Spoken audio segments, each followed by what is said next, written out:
नमस्कार, मैं नीलम सोलंकी, आप देख रहे हैं एसबी न्यूज। रुक करते हैं खबरों की ओर। आज हम बात करते हैं उपचुनाव लोकसभा मैनपुरी की। केशव प्रसाद मौर्य डिप्टी सीएम उत्तर प्रदेश कस्बा बेवर के रामलीला मैदान में जनसभा संबोधित करने पहुंचे, जहां पर हेलीकॉप्टर को देखने के लिए हजारों की तादाद में भीड़ उमड़ पड़ी। उसके बाद कार्यकर्ताओं ने जोरदार स्वागत किया, जिसमें राम नरेश अग्निहोत्री विधायक ने तलवार देकर सम्मानित किया। उनके साथ मंच पर फर्रुखाबाद, इटावा, बरेली, रामपुर, अन्य कई जनपदों के विधायक मौजूद रहे। सबसे पहले राम नरेश अग्निहोत्री ने अपने बीजेपी प्रत्याशी के लिए वोट मांगे। उसके बाद रघुराज सिंह शाह के प्रत्याशी बीजेपी ने भी अपनी जनता से वोट मांगे। इसके बाद deputy Keshav Prasad Maurya deputy CM ने जनसभा संबोधित की।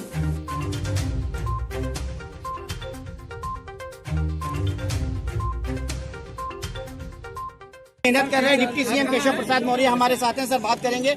और आज आपने बहुत क्रांतिकारी भाषण दिया है, मैनपुरी वासियों से कमल का फूल खिलाने की कोशिश की है। जो सूखा है, क्या ये खत्म होगा? सर, निश्चित खत्म होगा। मैंने कहा है कि सूखा तो पहले ही खत्म करने को यहाँ की जनता तैयार थी, लेकिन समाजवादी पार्टी के गुंडे बूथों पर कब्जा करते थे और लोगों को वोट देने से रोकते थे और वोट डालने के लिए जो जाति व्यक्ति वोट नहीं डालने देते थे। लेकिन इस समय निष्पक्ष चुनाव का मतलब है कि भाजपा की विजय सुनिश्चित है। हमारे रघुराज साकृति भाजपा के प्रत्याशी हैं, भाजपा का कार्यकर्ता और यहाँ की जनता कमल खिलाने के लिए बेताब है।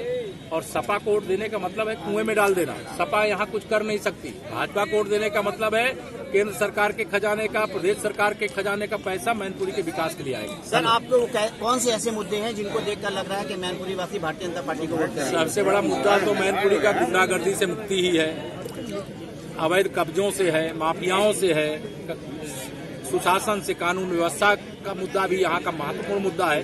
लेकिन विकास और सुशासन, सबका साथ सबका विकास। सपा का गढ़ कहा जाता है सर, कैसे उखाड़ा जाएगा? उत्तर प्रदेश में कोई ने पहले पूरा उत्तर प्रदेश उनका गढ़ कहा जाता था। वो उनका गढ़ बदायूं कहा जाता था, फिरोजाबाद कहा जाता था, कन्नौज कहा जाता था, आजमगढ़ कहा जाता था, रामपुर कहा जाता था। सब जगह कमल का फूल खिल चुका है। गढ़ खत्म करने के लिए साहब क्या कितने वोटों से प्रत्याशी जीत रहे हैं आपके? की आवश्यकता नहीं। मैं यहाँ के मतदाताओं से अपील करता हूँ कि रिकॉर्ड वोटों से यहाँ पर कमल के फूल पर वोट दे करके रघुराज साक्य जी को विजयी बनावे।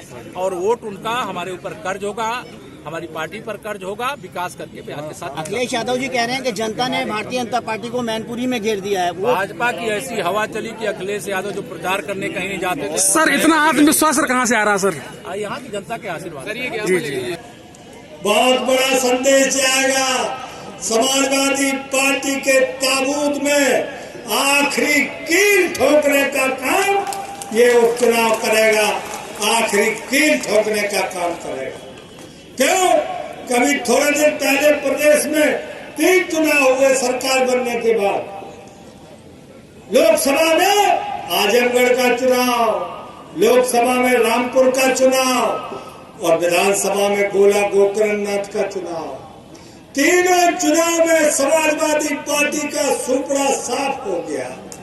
आजमगढ़ और रामपुर को तो अपना गढ़ मानते थे, वो गढ़ ध्वस्त हो गया और भारतीय जनता पार्टी विजयी हुई है। ये ऐसे ही वो मैनपुरी को भी अपना गढ़ मानते हैं। भाइयों और बहनों, इस गढ़ को भी ध्वस्त करके और एक कमल का फूल मोदी जी की गोद में ले जाकर मैनपुरी के लोगों को डालना है। बोलो हाँ, सब तैयार, सब तैयार। भारत माता की। राष्ट्रीय नेतृत्व ने, प्रदेश नेतृत्व ने, माननीय आदरणीय प्रधानमंत्री जी ने, आदरणीय प्रदेश के मुखिया माननीय मुख्यमंत्री योगी आदित्यनाथ जी ने और हमारे दोनों डिप्टी सीएम ने और सभी राष्ट्रीय और प्रदेश नेतृत्व ने आपकी सेवा के लिए मुझे भेजने का काम किया। साथियों, ये सेवा का आपको विश्वास दिलाता है। जिस तरह इटावा में 2 बार लोकसभा में भेजने का काम किया इटावा की जनता ने, पहली बार इटावा की जनता ने मुझे 84,000 जिताने का काम किया था। इटावा का भी इतिहास था, लगातार कोई एमपी नहीं जीता। लेकिन साथियों, पत्रकार साथी हमसे पूछने लगे, सांसदीय इटावा का इतिहास लगातार कोई एमपी नहीं जीता। हमने कहा बिल्कुल सही कह रहे हैं आप, लेकिन हमने 5 साल जनता की सेवा करने का काम किया होगा, उनके सुख दुख में जाने का काम किया होगा, तो जनता मुझे आशीर्वाद देने का काम करेगी। साथियों, आपके आशीर्वाद से दोबारा हमें 2 लाख से जिताकर दिल्ली की पंचायत भेजने का काम किया। साथियों, वहां के लोगों ने मुझे विधायक बनाने का काम किया। अब राष्ट्रीय नेतृत्व ने आपकी सेवा के लिए भेजने का काम किया है। रघुराज सिंह साह के आपसे वादा करता है रघुराज सिंह साहब कभी आपका सम्मान नहीं गिरने देगा, आपके चरणों को प्रणाम करके आपकी लड़ाई लड़ने का काम करेगा। आपसे आशीर्वाद लेने के आया हूँ। और जो लोग परिवारवाद की बात करते हैं, रघुराज साहब को उनसे बड़ा धोखा उन्होंने देने का 2017 में रघुराज साहब को धोखा देने का काम किया, 2022 में धोखा देने का काम किया, हमें अकेला होकर फिर परिवार में एक होने का काम किया था साथियों।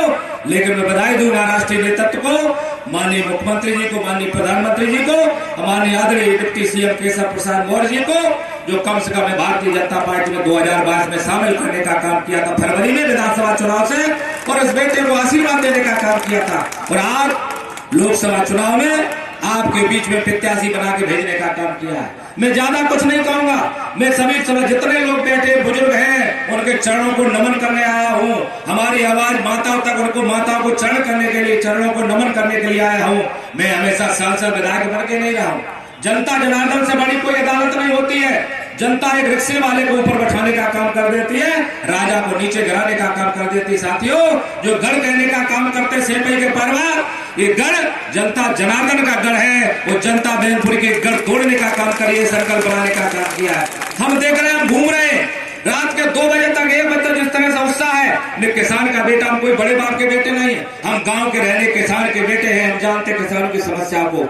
लेकिन साथियों, मैं आपसे कहता हूं, मैं सांसद बनने के लिए नहीं आऊं, इटावा में रहा तो सांसद विधायक बन के नहीं रहा हूं, मैं जनता का सेवक बन के रहा हूं, जनता की सेवा करने का काम किया। साथियों, मैं सांसद लोकसभा के लिए रहता हूं, विधायक विधानसभा के लिए रहता हूं, लेकिन जनता में चुनने का काम करते हैं, उनको मैं चरणों को प्रणाम करता हूं, उनका सेवा करने का काम करता हूं। अधिकारी के लिए सांसद